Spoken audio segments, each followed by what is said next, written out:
Lamentablemente también tenemos un reporte sobre jueces que han favorecido a presuntos delincuentes. La Ciudad de México, esa jungla de concreto donde todo parece normal hasta que rascas la primera capa, amanecía con su rutina de siempre. El tráfico, los claxonazos, el humo que nunca descansa. Pero detrás de esa normalidad se cocinaba una operación que podía volar en 1000 pedazos el equilibrio podrido entre justicia y crimen. Las primeras palabras que debes escuchar son claras. Hoy vamos a revelar cómo Harfuch arrinconó a la jueza que liberaba narcos y lo que descubrió podría cambiar para siempre la historia del país. Ese es el abrebocas, ese es el aviso. Lo que parecía un operativo más contra un engranaje de corrupción judicial terminó siendo una grieta enorme en la estructura que protege a los cárteles desde lo más alto. El expediente que Omar García Harfuch tenía frente a él era demasiado limpio para ser coincidencia.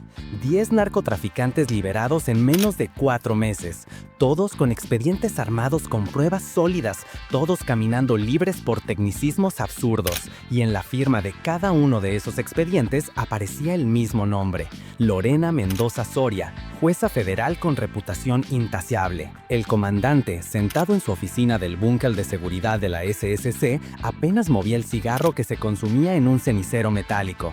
Su mirada estaba clavada en las fotografías ampliadas que colgaban en el muro.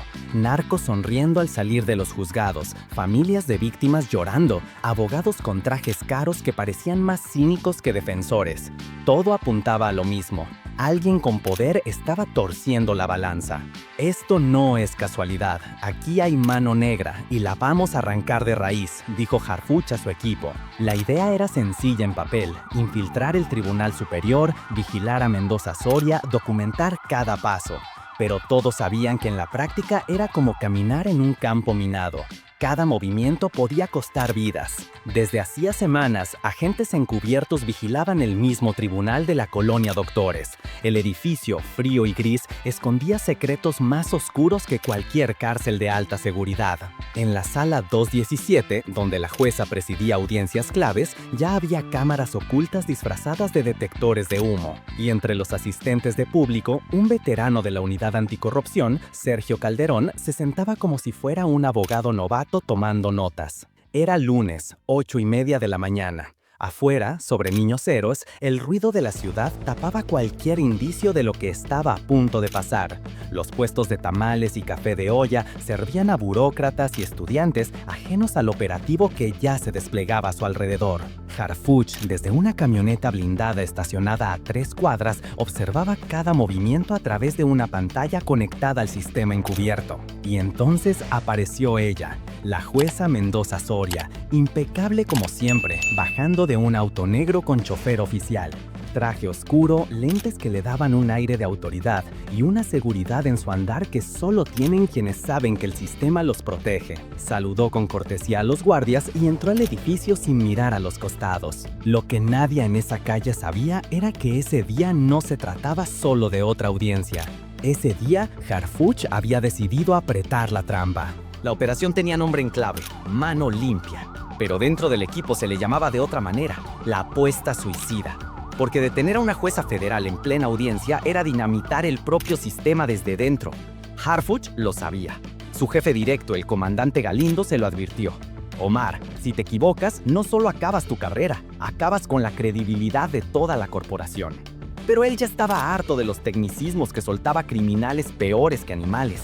Y tenía algo que no podía ignorar: pruebas preliminares de que Mendoza Soria no recibía dinero, sino que cobraba en otra moneda, algo que nadie terminaba de descifrar. Mientras tanto, en las pantallas del centro de comando, los movimientos de la jueza eran seguidos como en una película de espías. Su rutina era exacta: llegar temprano, revisar expedientes con un café americano, dar clases improvisadas a sus asistentes sobre derecho penal. Todo en orden, demasiado en orden. Hasta que un detalle encendió las alarmas. Cada vez que estaba a punto de dictar una resolución polémica, la jueza repetía un gesto nervioso, casi imperceptible. Se ajustaba las gafas con la mano izquierda y miraba hacia la misma esquina de la sala. En esa esquina, según descubrió Calderón, siempre se sentaba un hombre distinto, pero con el mismo perfil: traje barato, corte militar, mirada perdida. Probablemente enlaces del cártel, verificando que el trato se cumpliera. Fue en ese momento que Harfuch lo entendió. La sala 217 no era solo un tribunal, era un teatro, y la jueza era la protagonista de una obra escrita por alguien más. «Hoy la función se acaba», murmuró el comandante mientras apagaba el cigarro y se ajustaba el auriculario visible. Ese lunes, en el calendario del tribunal, aparecía un caso que podía volar todo en pedazos. La audiencia de Javier Olmedo, lugarteniente del cártel de Tamaulipas, detenido con media tonelada de cocaína. Si salía libre, quedaba claro que el sistema estaba podrido. Si la jueza se atrevía a firmar esa liberación, sería su último acto en el estrado. Afuera, en la colonia Doctores, nadie sospechaba que en cuestión de minutos estallaría un operativo que no solo pondría a prueba la valentía de Harfuch, sino también la resistencia de un sistema construido para proteger a los corruptos. A las 10:25 de la mañana, la sala 217 ya estaba casi llena. Un murmullo denso, como de colmena nerviosa, flotaba en el aire. Abogados con portafolios inflados, reporteros aburridos esperando carnada y funcionarios de bajo rango que ni siquiera sospechaban que estaban a punto de ser parte de la historia. En la primera fila, 3 hombres con aspecto anodino ocupaban posiciones estratégicas. Nadie se los dijo, pero todos sabían que no eran simples espectadores. Tenían la mirada fría de los halcones del cártel, acostumbrados a medir cada gesto del poder. Javier Olmedo, el lugarteniente, entró por la puerta lateral esposado, con una sonrisa torcida en la cara.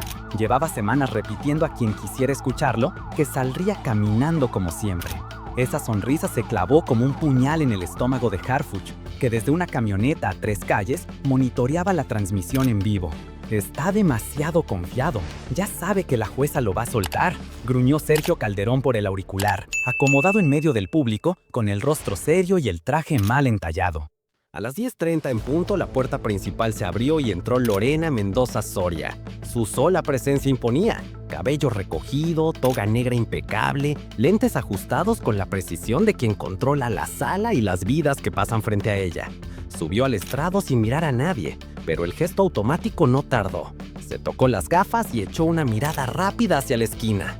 Harfuch apretó la mandíbula. Ya no había duda. El fiscal Augusto Alarcón comenzó con su exposición. Había armado un caso sólido, evidencias balísticas, videos del decomiso, pruebas químicas que confirmaban la pureza de la cocaína, todo en regla.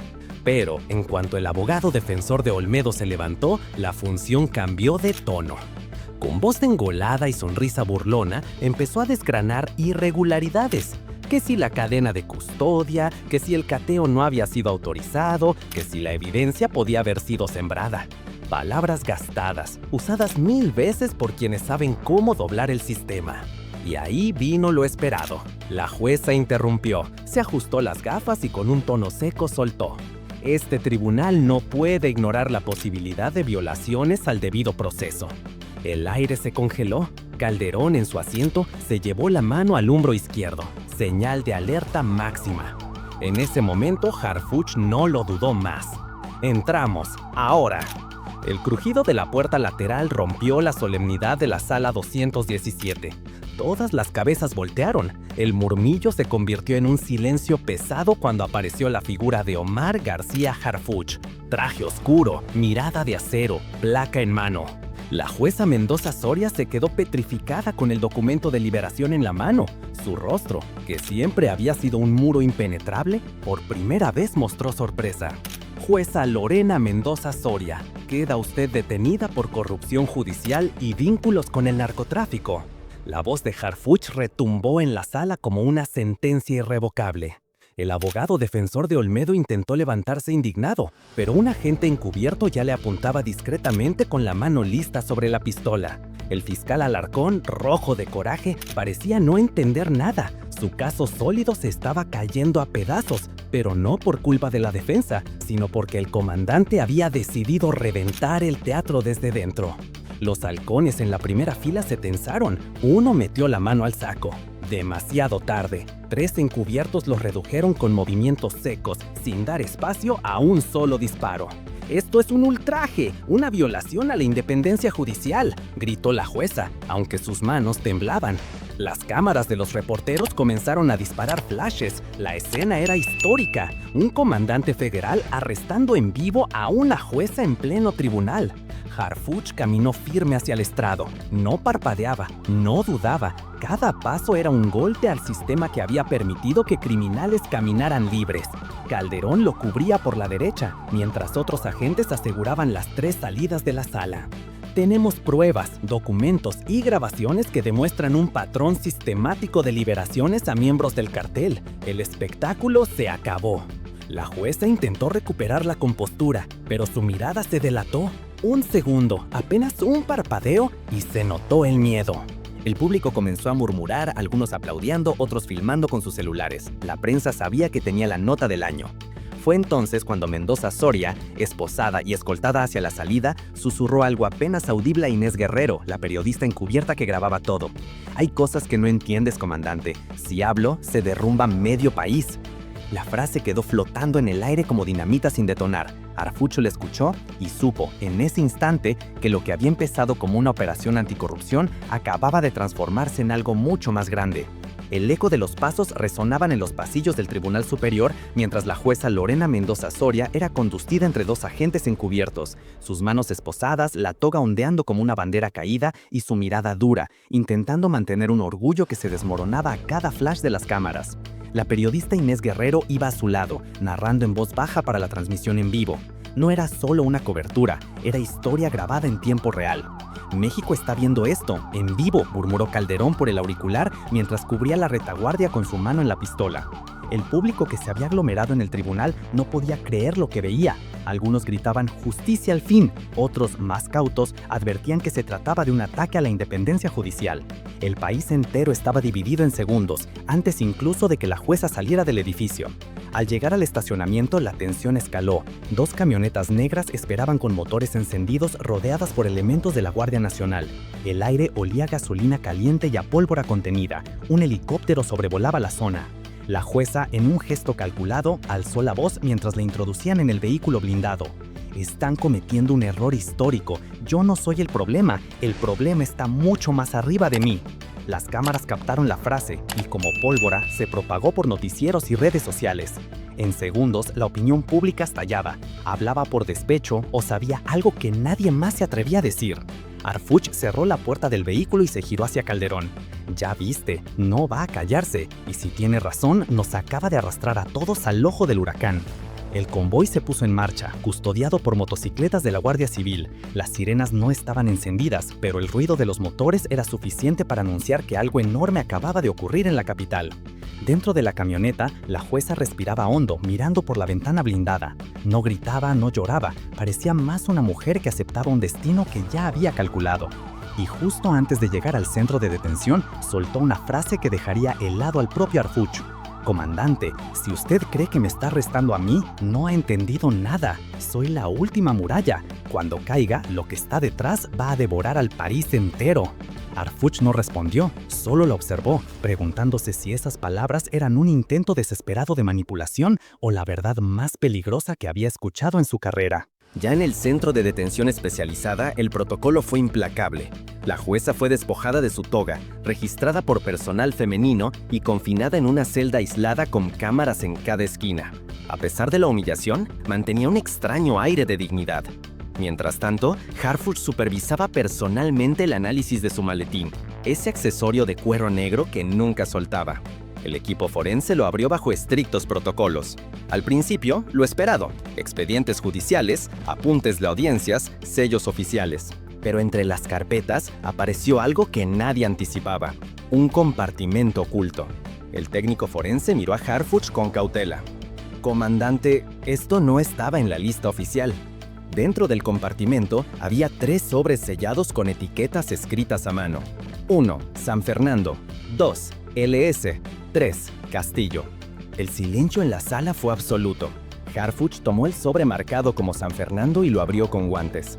En su interior había fotografías inéditas de la masacre, copias de informes militares y un listado con nombres de funcionarios presuntamente implicados en el encubrimiento. Documentos que nunca habían visto la luz. El segundo sobre, LS, contenía anotaciones dispersas, reuniones secretas, códigos y una inicial repetida en todas las páginas: Leo Soto.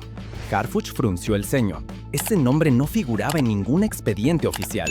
El tercer sobre, Castillo, era dinamita pura. Extractos de conversaciones interceptadas, copias de transferencias bancarias y fotografías de un senador en funciones reunido con jefes del cártel. El mismo senador que semanas antes había encabezado un foro televisado contra la corrupción. Esto es gasolina en llamas, dijo Calderón, con la voz ronca al ver las pruebas. Harfuch guardó silencio unos segundos. Sabía que esa información no podía circular libremente. La pregunta no era qué hacer con ella, sino si el propio sistema estaba preparado para soportar el golpe. Mientras tanto, en redes sociales la etiqueta #jueza corrupta era tendencia nacional, pero otra empezaba a crecer con más fuerza, #lo que oculta la jueza. El país pedía respuestas y la única persona que las tenía estaba tras los barrotes, jugando todavía su propio ajedrez. La jueza Lorena Mendoza Soria se sentó frente a una mesa metálica iluminada por una lámpara fría que hacía brillar el sudor en su frente. 2 cámaras grababan desde ángulos distintos y del otro lado del vidrio polarizado observaban Harfuch, Sergio Calderón y el fiscal Alarcón. El silencio inicial fue asfixiante. Mendoza Soria clavó la mirada en sus uñas, como si ese detalle nimio fuera más importante que todo lo que la rodeaba. Fue Harfuch quien rompió la calma. Jueza Mendoza, lo que encontramos en su maletín puede derrumbar no solo su carrera, sino medio sistema. ¿Va a hablar aquí o prefiere que lo haga la prensa por usted? La jueza lo miró de frente. No había miedo, sino un reto velado en sus ojos. Comandante, si yo hablo, usted y yo no saldremos vivos de este edificio. ¿Está dispuesto a escuchar lo que nadie quiere oír? Harfuch no titubeó. Hable. La jueza respiró hondo, apoyó las manos sobre la mesa y comenzó.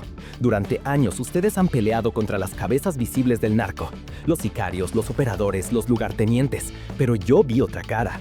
Vi a los que se sientan en oficinas de mármol y dictan órdenes en voz baja, con traje y corbata. Políticos, empresarios, hasta militares en activo. Yo liberé a narcotraficantes, sí, pero no lo hice por dinero, lo hice porque era la única forma de mantener viva a mi fuente y porque necesitaba evidencias que nadie más se atrevía a buscar. Calderón apretó los puños detrás del cristal. El fiscal Alarcón golpeó la mesa de observación. Esto es un teatro, está tratando de limpiarse inventando fantasmas. Pero Harfuch levantó la mano pidiendo silencio. Había aprendido a leer la mirada de un culpable. Y lo que veía en Mendoza no era mentira simple, era algo mucho más peligroso. La jueza continuó. Ese nombre que encontraron, Leo Soto, es un chico de 16 años, un huérfano que se infiltró en el cártel con una memoria prodigiosa. Grabó conversaciones, memorizó rutas, documentos, hasta rostros de políticos que usted ve en televisión todos los días. Yo lo protegí, lo oculté en casas seguras, lo ayudé a sobrevivir. Y cada vez que liberaba a un criminal, era para distraer al cártel de que Leo los estaba pudriendo desde adentro. El silencio en la sala se volvió insoportable. Calderón murmuró, ¿está loca o está diciendo la verdad más cabrona que hemos escuchado en años? Entonces vino el golpe final. Comandante, si usted sigue este caso, va a descubrir que el cártel no solo infiltra jueces o policías, infiltra ministerios, secretarías, hasta oficinas presidenciales. ¿De verdad cree que este país aguanta saberlo? Las palabras flotaron como dinamita sin detonar. Y en ese momento, Harfuch supo que la historia no era sobre una jueza corrupta, era sobre un estado entero contaminado hasta los huesos. Mientras el interrogatorio avanzaba, afuera se vivía un infierno mediático. Los noticieros transmitían en cadena nacional las imágenes del arresto. En plazas públicas, bares y restaurantes, la gente veía a la jueza esposada en pantallas gigantes. En redes sociales, los hashtags Jueza Corrupta, Operación Mano Limpia y Harfuch vs Narcoestado se disputaban el primer lugar. Cada palabra que había gritado la jueza en el estacionamiento era repetida y analizada. Yo no soy el problema está arriba. Los partidos políticos reaccionaron en cuestión de horas. Senadores opositores exigían explicaciones inmediatas, mientras en Palacio Nacional la incomodidad era evidente. Un asesor presidencial filtró a un periodista de confianza. Esto no estaba en el guión. El arresto de una jueza federal en vivo es un terremoto institucional. Y si tiene pruebas contra un senador en funciones, será un cataclismo. Mientras tanto, el maletín seguía arrojando sorpresas.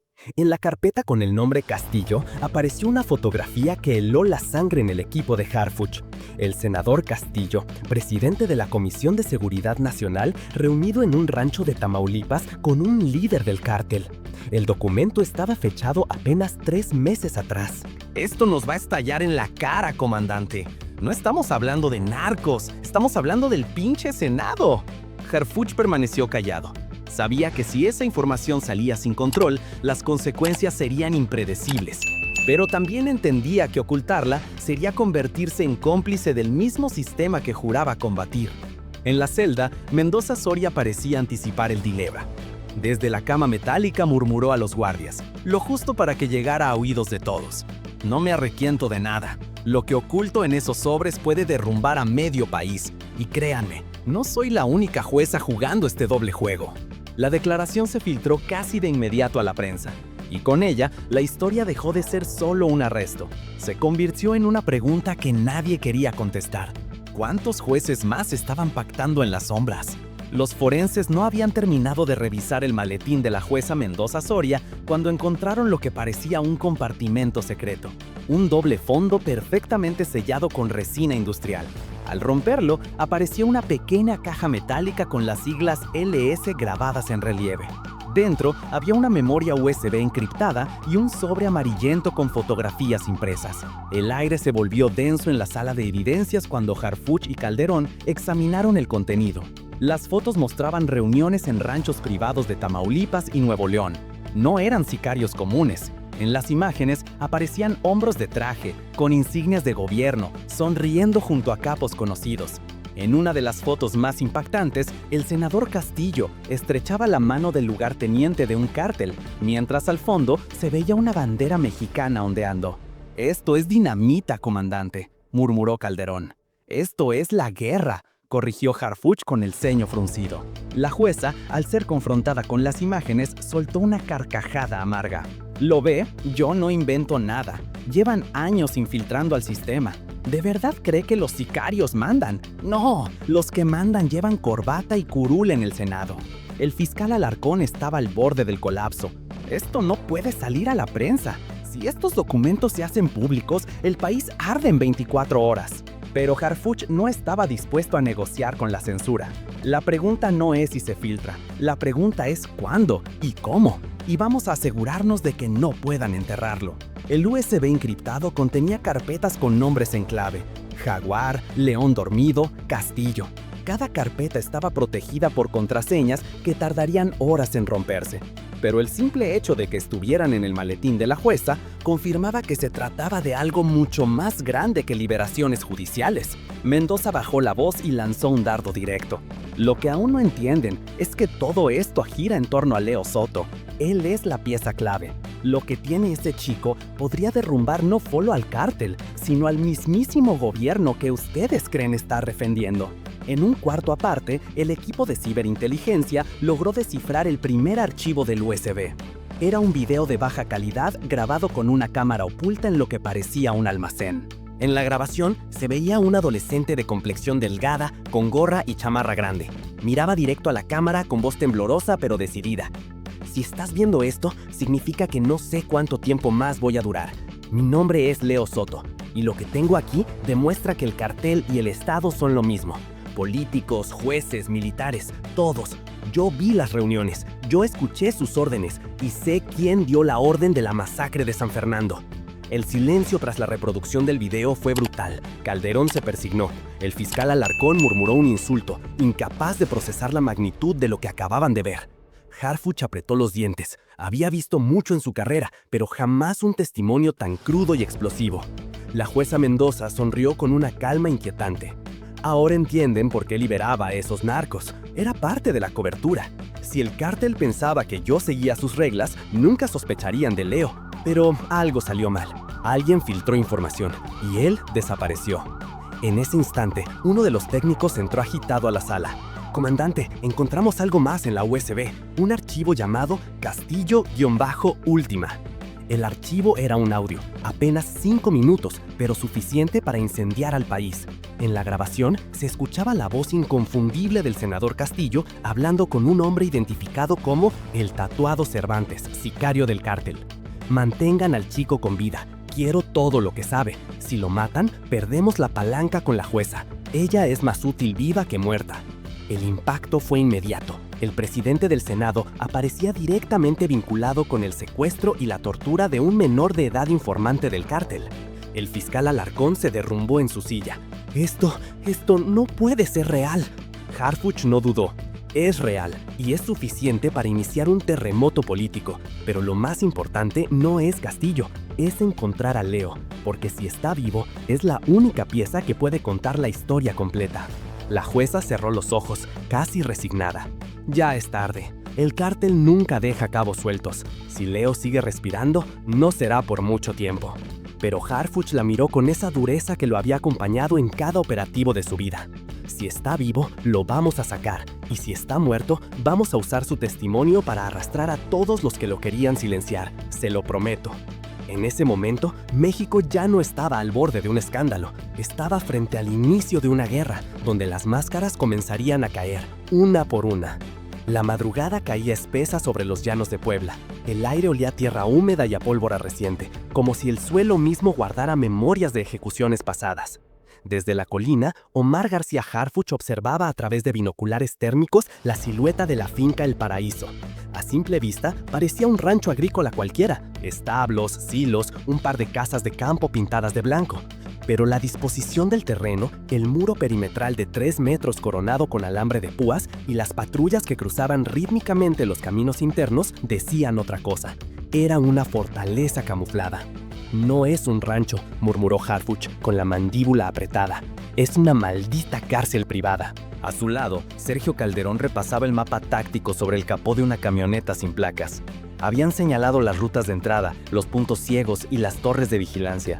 Cada detalle había sido corroborado con imágenes satelitales obtenidas apenas unas horas antes. No había margen para errores. El sótano está en la estructura norte, según la jueza, dijo Calderón, señalando con el dedo. Si Leo sigue vivo, lo tienen ahí. El silencio fue interrumpido por el zumbido breve de los drones que Corina Beltrán, experta en inteligencia electrónica, desplegaba desde la parte trasera de una furgoneta. En las pantallas, las cámaras infrarrojas revelaban figuras armadas que recorrían los patios con confianza. Demasiado confiados. 20, quizá 22 hombres en superficie, informó Beltrán, con voz seca. Pero no descarten otros 10 bajo tierra, y todos pesadamente armados. El equipo de intervención se movía como sombras entre los arbustos, equipados con chalecos ligeros, armas cortas y silenciadores. Ningún uniforme oficial, ningún distintivo que los delatara como fuerza del Estado. Era un grupo reducido, seleccionado personalmente por Harfuch entre los pocos en quienes aún confiaba. Si algo sale mal, les había dicho antes de partir, ni el gobierno ni las instituciones van a reconocerlos. Esto es por México, pero nadie allá arriba va a cubrirnos. El operativo comenzó aprovechando el cambio de guardia en el muro principal. 2 hombres fueron neutralizados en segundos con dardos tranquilizantes, arrastrados al monte sin que nadie notara su ausencia. Cada metro era ganado con paciencia quirúrgica. La adrenalina corría como fuego en las venas, pero el silencio era absoluto. La primera brecha se abrió en un segmento oculto de la barda perimetral identificado días antes en las imágenes aéreas. Desde ahí, el equipo se deslizó al interior del rancho.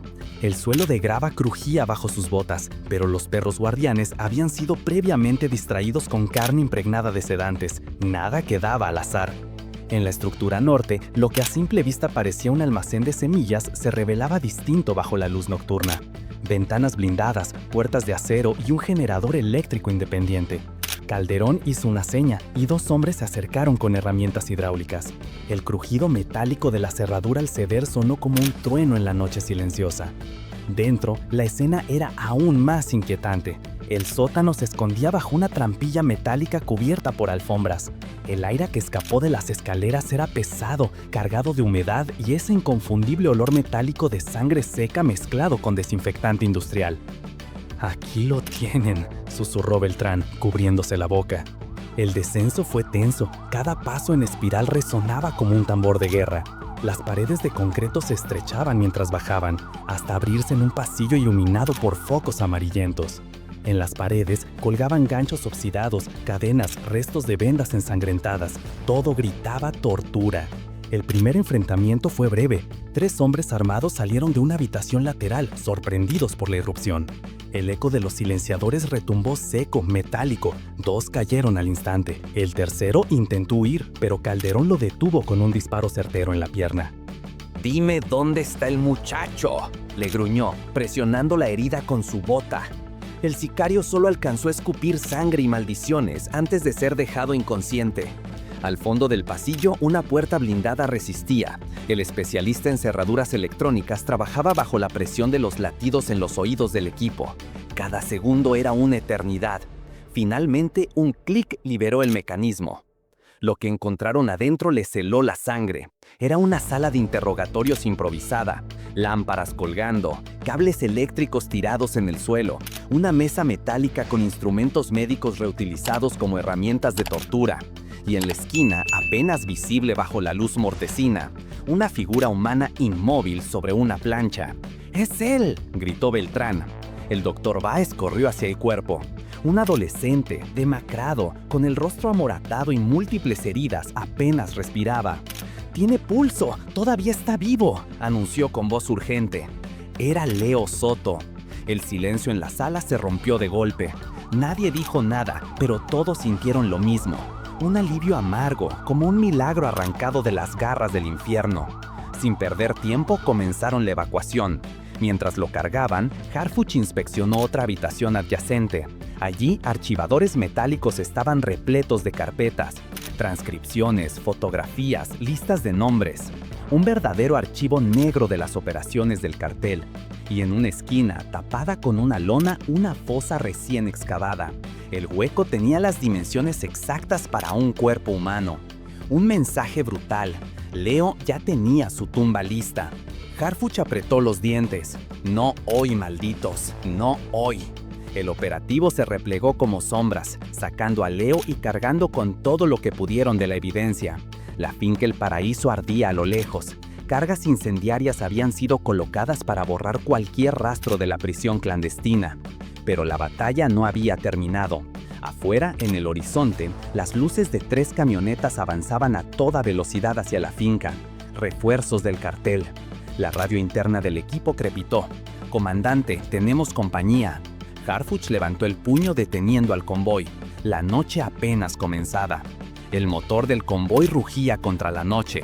La tierra seca se levantaba como una cortina que tragaba luces y siluetas. Detrás quedaba El Paraíso, ese rancho de postal convertido en crematorio de secretos. Adelante, un camino angosto de brecha, bordeado por magueyes y sombras que parecían moverse solas. En la caja de la primera camioneta, el doctor Báez sujetaba el suero con una mano y con la otra apretaba la herida suturada de Leo Soto, que respiraba a tirones. «Si se nos va de presión, lo perdemos», masculló sin levantar la vista. «Necesito 10 minutos sin sustos». ¿10 minutos? En Sinaloa eso es un corrido, en Puebla una eternidad. Para Harfuch un lujo que la muerte no acostumbra conceder. Por el espejo retrovisor vio el fulgor de faros acercándose como dientes. 3 camionetas negras, vidrio oculto, parrillas reforzadas. El enemigo ya sabía.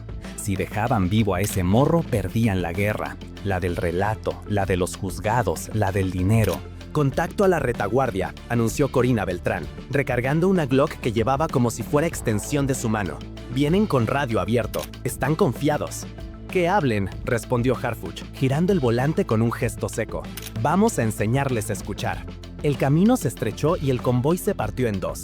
Plan torniquete. Una camioneta carnada se dejó alcanzar y encendió las luces altas. La segunda, con Leo, apagó faros y se desvió por un sendero que apenas existía en el mapa.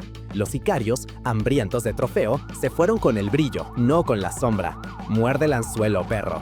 La persecución estalló con el sonido seco de los primeros disparos. Nada de ráfagas largas, tiros controlados, fríos, cirujanos. La carnada mordió el freno en una curva ciega y lanzó cadenas erizadas al asfalto rural. Las llantas delanteras de la primera camioneta enemiga explotaron con un chillido de metal y goma. La segunda quiso maniobrar y se fue al terraplén. La tercera dudó un parpadeo, lo suficiente para que Calderón metiera la unidad lateral y le cerrara la salida. Se acabó la fiesta, escupió. El intercambio fue brutal y breve. Silenciadores contra AK viejas que escupían fuego como dragones asmáticos. 2 sicarios cayeron antes de decidir dónde cubrirse.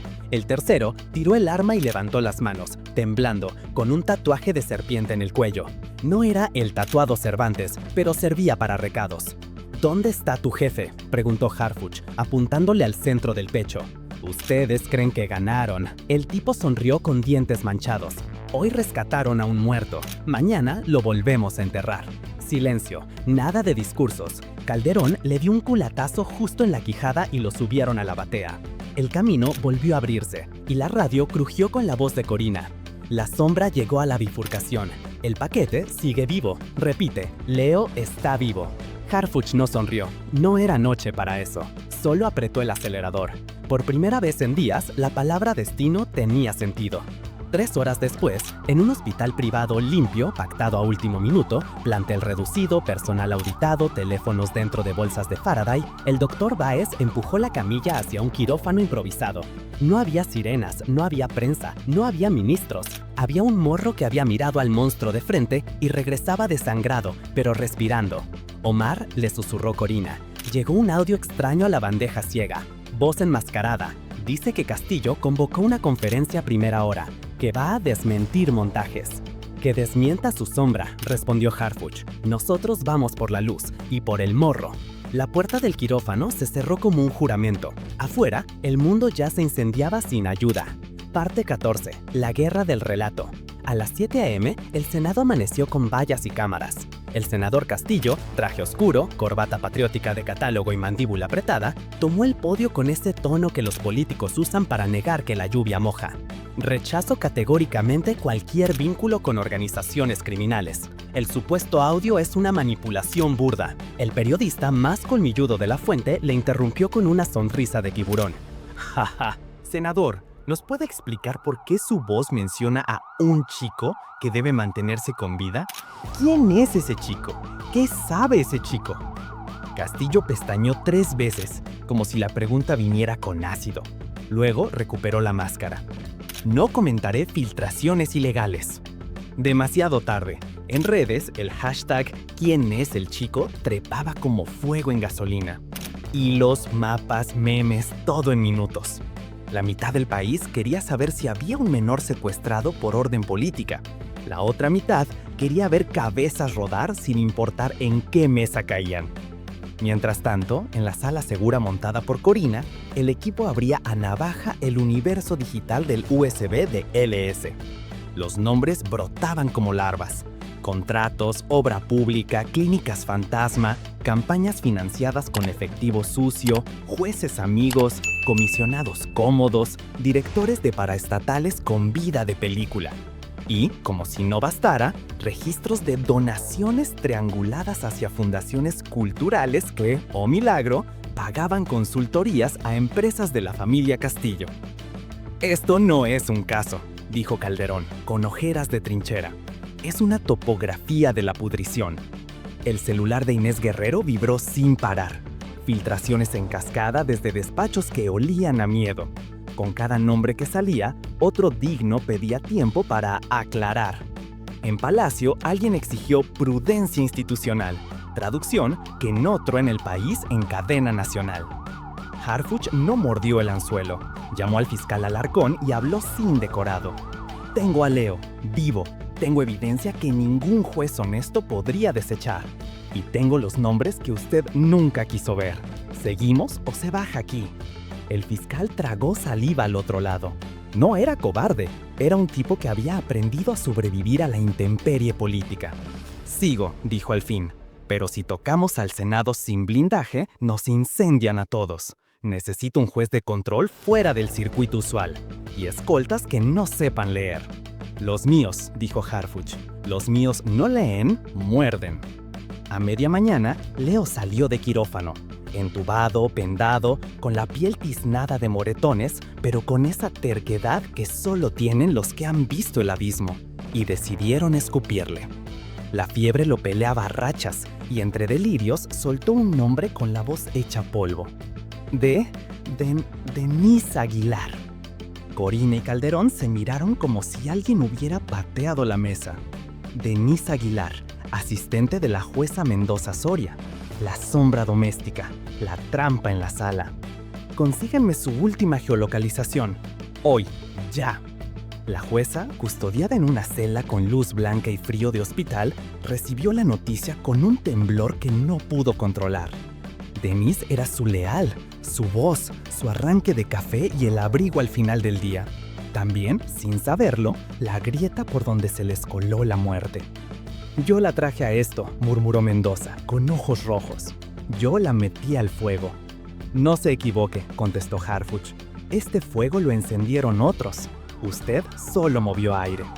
La declaración formal comenzó a la 1:03 p.m. No hubo pactos, hubo contexto. La jueza admitió liberar piezas menores para proteger la operación que ascendía hasta Castillo. Entregó claves, fechas, escritorios, rutas. Se hundió y señaló a los que habían aprendido a flotar con cadáveres ajenos. Afuera, en el Senado, Castillo suspendía preguntas y se metía por la puerta chica con 3 escoltas. Reunión privada, dijeron. En Twitter, a eso le dicen tocar retirada.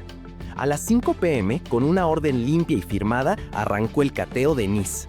Departamento modesto, colonia de clase media, persianas bahartas. Dentro, 2 celulares con SIM desechables, una laptop con Tails mal borrado, 3 sobres con dinero en efectivo y un sobre manila con una flor seca pegada con cinta. Dentro del sobre, 2 llaves USB diminutas y un papel con 5 coordenadas y un dibujo torpe de un león. Corina sonrió sin humor. El chico dejó migajas y Denise las guardó como si fueran estampitas. Harfuch las tomó como quien aprieta un detonador. El rompecabezas de Leo no estaba perdido, solo había sido esparcido para que nadie pudiera jalar del hilo completo, hasta hoy. Parte 15. Epílogo con los dientes apretados.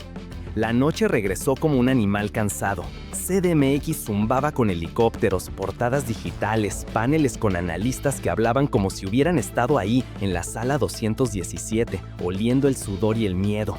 En la azotea del edificio donde habían montado el centro seguro, Harfuch encendió un café que sabía a neumático, apoyado en la baranda como quien vigila su propia sombra. Bajo sus pies, la ciudad roncaba con ese ruido que tapa todo, alarmas, sirenas, promesas.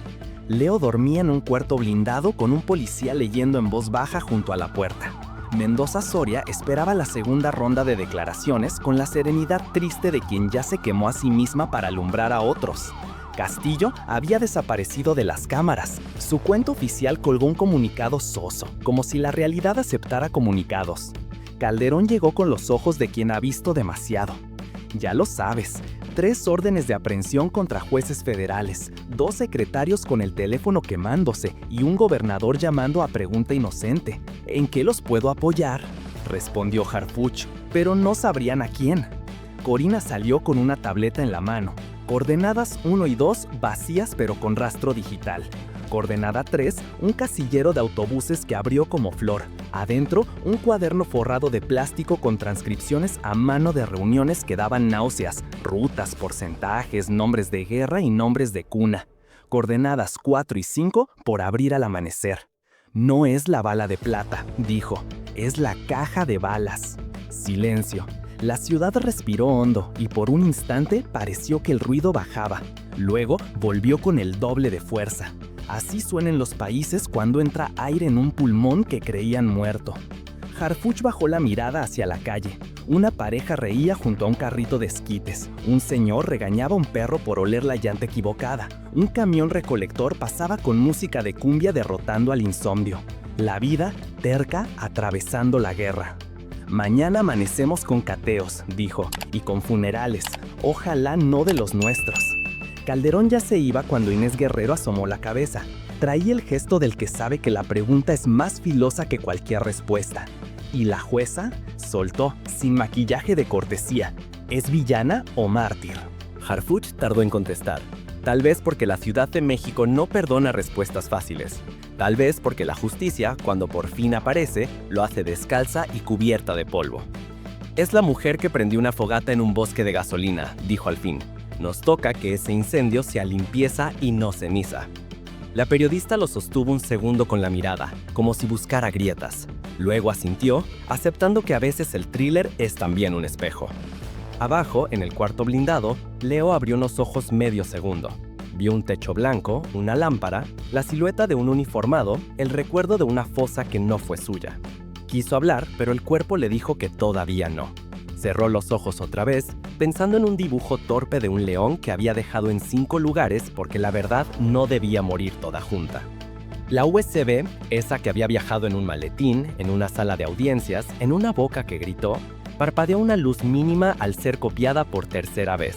3 copias, 3 ciudades, 3 manos que no se conocen. Así se hace cuando el enemigo no es solo uno. A lo lejos, un primer rayo de luz partió el cielo. La ciudad amanecía con resaca, pero de pie. Castillo no sabía aún que a esa hora un juez de control firmaba su orden de presentación. Mendoza Soria no sabía aún que su sentencia sería menos severa de lo que temía, más dura de lo que merecía. Harfuch sí sabía una cosa. Esto no termina con esposas ni con trending topics. Termina con audiencias, cajas fiscales, cateos, custodias y años de trabajo sucio, el que nadie aplaude en TikTok. Bebió el último trago de café que ahora sabía a victoria prestada. Miró la ciudad y habló para sí, o para quien fuera que escuchara cuando el ruido baja. El país no se arregla en una noche, pero esta noche torcimos la puerta del monstruo. Si vuelve a cerrarse, volveremos con más manos. Y si nos faltan manos, morderemos. El viento en la azotea hizo vibrar una lámina suelta, como una cuerda de bajo en una canción que todavía no termina. Informe Harfuch no cerró como noticiero, cerró como lo que siempre fue, un aviso. El chico vive, la red sangra, y el pendrive, ese maldito pendrive, dejó la pregunta más peligrosa. Si no confiamos en arriba, ¿quién sostiene el techo cuando empiece a caer?